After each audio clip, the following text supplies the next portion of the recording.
இந்த ரிச்சி தான் மோசமானாச்சே. நீ சரண்டர் ஆனா உன்னை உயிரோடு விட்டுருவானா? இப்போ நான் அப்ரூவர் ஆகலைன்னா ரிச்சி கூட பாம்பு பார்ப்பான். உங்கள் அப்பா பாம்பு பார்க்க மாட்டார். அது என்னடா என்னை விட நீங்களே அப்பனை பற்றி நல்லா தெரிஞ்சு வச்சுருக்கீங்க. மிதி வாங்கினவனுக்கு தானே தெரியும் யானையோட ஸ்ட்ரென்த் என்னென்னு. நாங்களாம் மிதி வாங்கினவங்க. 4 வருஷத்துக்கு முன்னாடி உங்கள் அப்பா எண்ணூர் போர்ட்டில் பண்ண விஷயம் அந்த மாதிரி. நான்லாம் யானையை கடைசியாக கோயிலில் பார்த்தது. பயம் இல்லை. ஆமாம், நீ எப்படி அந்த இசை கிட்ட தப்பிச்ச? அந்த ஆள் தான் கோவக்காரனாச்சே. எப்போ பார்த்தாலும் முறைச்ச மாதிரி இருப்பானே. கஷ்டம் ஆச்சே. என்ன பண்ணுறது மேத்யூ? உனக்கு இருந்த மாதிரி நான் எஸ்கேப் ஆக ஹெல்ப் பண்ணுறதுக்கு எனக்கு ஆள் இல்லையே.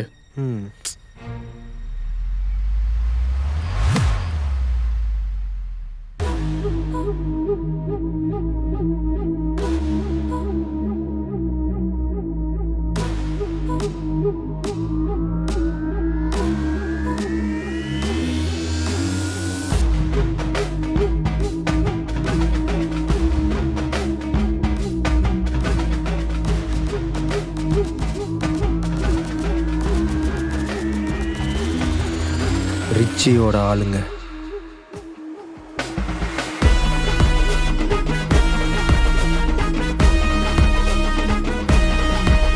இதோட ஃபுல் வீடியோ பார்க்க ஹேண்டில் கீழ இருக்கிற ப்ளே பட்டனை கிளிக் பண்ணி பாருங்க. மெரிபா பன்னீர் சோடா. I trust மெரிபா.